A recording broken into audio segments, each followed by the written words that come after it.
عرفات سے یہاں پہنچا دیے گئے۔ مشعر الحرام سے حاجیوں کے مینا پہنچنے تک یہ خیمے یہاں پہنچا کر نصب کر دیے جاتے ہیں۔ مینا کے قریب کی عمارتیں بھی حاجیوں کے ٹھہرنے کے لیے حاصل کر لی جاتی ہیں۔ آج 10ویں ذی الحجہ ہے۔ آج کے دن حاجیوں کو 3 فریضے ادا کرنے پڑتے ہیں: شیطانوں کو کنکریاں مارنا، قربانی، مردوں کو سر منڈوانا اور عورتوں کو ناخن اور بالوں کی ایک لٹ کاٹنا۔ یہ مکروہ حیولہ شیطان کا ہے۔ یہاں ایسے 3 شیطان ہیں۔ ہر شیطان کو 7 کنکریاں ماری جاتی ہیں۔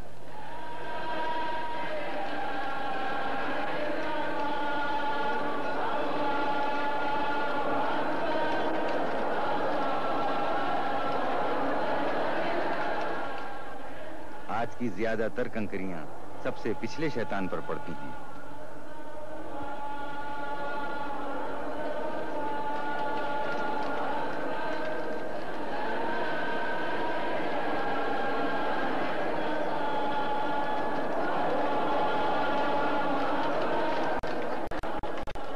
حاجی کنکریاں مارنے پر اتفاق نہیں کرتے، جوش میں آ کر اپنے پھٹے پرانے چپل بھی پھینک مارتے ہیں۔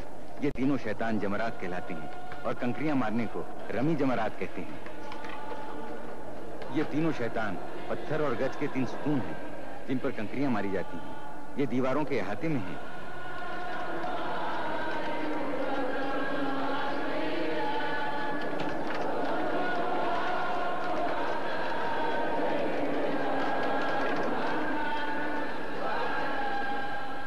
حاجی اپنے معلم یعنی رہبر سے کنکریاں مارنے کا طریقہ پوچھتے ہیں تاکہ نشانہ خالی نہ جائے اور فریضہ پورا ہو۔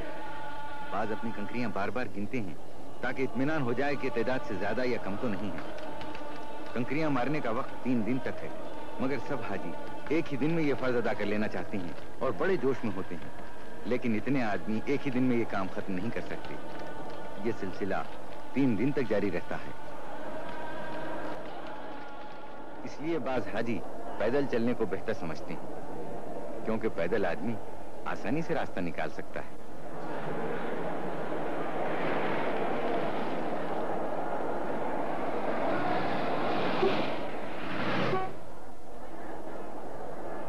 مشعر الحرام میں نہ کوئی عمارت ہے نہ خیمے، بس آسمان کی چھت ہے اور زمین کا فرش۔ حاجیوں کو یہاں ایک رات گزارنی پڑتی ہے۔ رات ہی میں حاجی یہاں سے چھوٹی چھوٹی کنکریاں چن کر جمع کر لیتے ہیں، جو دوسرے دن مینا کے میدان میں 3 شیطانوں کو مارنے کے کام آتی ہیں، تاکہ حضرت ابراہیم علیہ السلام کی طرح بدی پر نیکی کی فتح کے سبق کو پھر سے دہرا لیں۔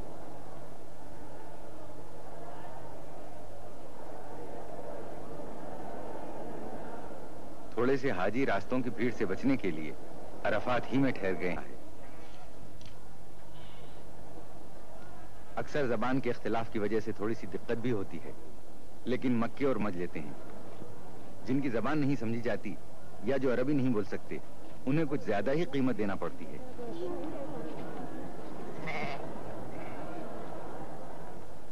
قربانی کا فرض ادا ہونا شروع ہو گیا۔ یہ قربانی حج کی قربانی ہے۔ عید قربان اس کے علاوہ ہے۔ جو لوگ خود ذبح نہیں کر سکتے، ان کی طرف سے قصاب ذبح کر دیتے ہیں۔ قربانی دینے والے صرف ہاتھ لگا دیتے ہیں۔ ہر سیکنڈ قربانی کیے ہوئے جانوروں کی تعداد بڑھتی جاتی ہے اور جگہ کی تنگی ہوتی ہے، اس لیے بڑی بڑی خندقوں میں قربانی کیے ہوئے جانوروں کو بھرتے جاتے ہیں، جو پہلے سے کھود کے تیار رکھی جاتی ہیں۔ جو حاجی قربانی کر چکا ہے وہ فوراً ہی اپنی جگہ دوسرے کے لیے چھوڑ دیتا ہے۔ چھوٹے جانوروں کے علاوہ اونٹ کی بھی قربانی دی جاتی ہے۔ بلڈوزروں کے ذریعے خندقوں کو دبا کر برابر کر دیتے ہیں تاکہ ہوا خراب نہ ہو۔ قربانی حضرت ابراہیم کی یادگار ہے اور اللہ نے اس واقعے کو تاریخی اہمیت دے دی۔ مسلمانوں پر اس کو اس لیے فرض کر دیا کہ ایسی بے لوث بے غرض محبت پر مینا آ جاتے ہیں۔ اب مینا بالکل خالی، خاموش، جوتے اور کنکریاں کھا کر بڑا شیطان بھی چپ ہے۔ دوسرے شیطان بھی چپ چاپ کھڑے آئندہ سال کا انتظار کر رہے ہیں، جبکہ پھر حاجی آئیں گے اور تینوں شیطان ان کے ہاتھوں کی ماری ہوئی کنکریوں میں چھپ جائیں گے۔ سال بھر تک اپنے جسموں پر لگے ہوئے کنکریوں کے داغ مٹائیں گے تاکہ اگلے سال اور تازہ داغ کھا سکیں۔ دنیا ایک بار پھر خالی ہو جائے گی، سنسان ہو جائے گی۔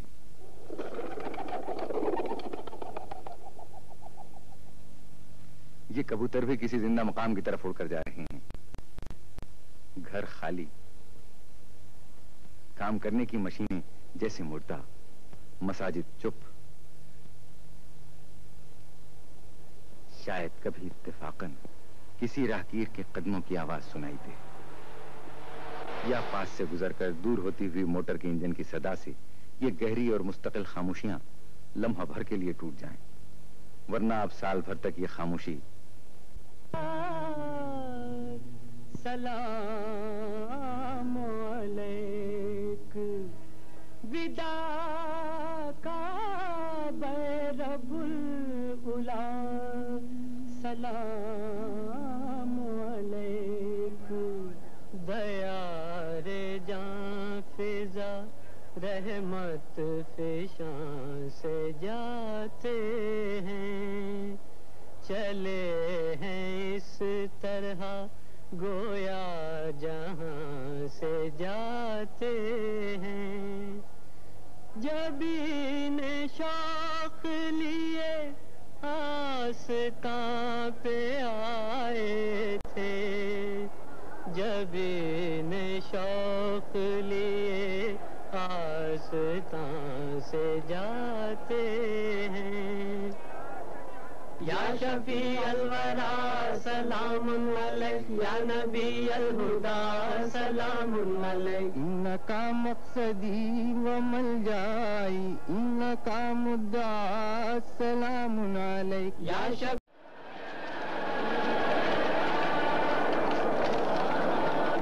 مینا کے سب اعمال بجا لانے کے بعد حاجی بیت اللہ شریف کی طرف لوٹ رہی ہیں تاکہ خانہ خدا کا رخصتی طواف کر لیں اور جو نمازیں خاص طور پر مقرر ہیں انہیں ادا کر لیں۔ مینا سے مکہ شریف 12 کلومیٹر دور ہے۔ اس مقدس ترین اور پاک مقام پر خاص لطف آتا ہے۔ موٹر کاروں اور بسوں کو بھیڑ کی وجہ سے رک رک کر آہستہ آہستہ چلنا پڑتا ہے، اس لیے پیدل چلنے والے اور موٹریں قریب قریب ساتھ ہی مکہ شریف پہنچتے ہیں۔ تیرے احکام پر چلتے رہے ہم، تیرے احکام پر چلتے رہے ہم، یہی ہے مدعا دل کا ہمارا، یہی ہے مدعا دل کا ہمارا، کریمہ داورا پروردگارا۔ ہم ایک بار پھر مسجد الحرام کے درمیان کعبہ معظم کی زیارت کے لیے حاضر ہوئے۔ مسجد الحرام کی وسیع عمارت کے درمیان کعبہ دل کی حیثیت رکھتا ہے۔ مسجد الحرام کے وسیع صحن میں سفید کپڑے کے تھان پھیلے ہوئے ہیں۔ یہ تھان کعبے کے پردے سے مس کیے جاتے ہیں اور ان پر زمزم کا پانی چھڑکا جاتا ہے۔ حاجی اس کپڑے کو لے جاتے ہیں تاکہ مرنے کے بعد انہیں اسی کپڑے کا کفن دیا جائے۔ موت برحق ہے کہ جو بھی ہے وہ فانی ہے۔ خانہ خدا جس کی بنیاد ابراہیم علیہ السلام نے رکھی اور حضور اکرم نے اس کی تکمیل فرمائی،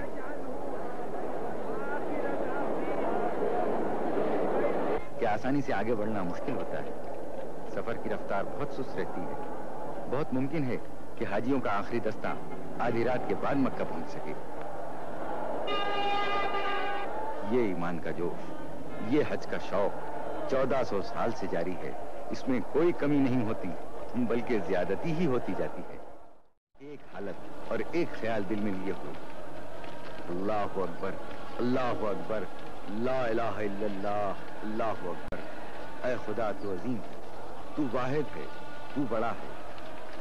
پچھلی خطاؤں کو درگزر کر آئندہ نیک رہنے کی توفیق عطا فرما، کیونکہ تیری رحمت بے پایاں ہے۔ رحمت پر تیری میرے گناہوں کو ناز ہے۔ بندہ ہوں، جانتا ہوں تو بندہ نواز ہے۔ رمی جمرات کے لیے ہر شخص دوسرے سے آگے بڑھ جانا چاہتا ہے۔ اس طرح جوش میں آنا اور شیطانوں کو کنکریاں مارنا عجیب نظارہ پیش کرتا ہے۔ مینا میں حاجیوں کے ٹھہرنے کا مسئلہ اب بھی توجہ کرنے کے قابل ہے۔ تمام خیمے اور وہ عمارتیں جو حاصل کر لی جاتی ہیں ان میں بھی ایک کی جگہ کئی آدمیوں کو مجبوراً ٹھہرایا جاتا ہے۔ پھر بھی ایک بڑی تعداد یوں ہی رہ جاتی ہے۔ مینا میں یہ ہے مسجد خیف۔ یہ اتنی ہی قدیم ہے جتنا دین اسلام۔ حضور سرور عالم نے اپنے صحابیوں کے ساتھ کئی بار اس مسجد میں نماز جماعت ادا فرمائی۔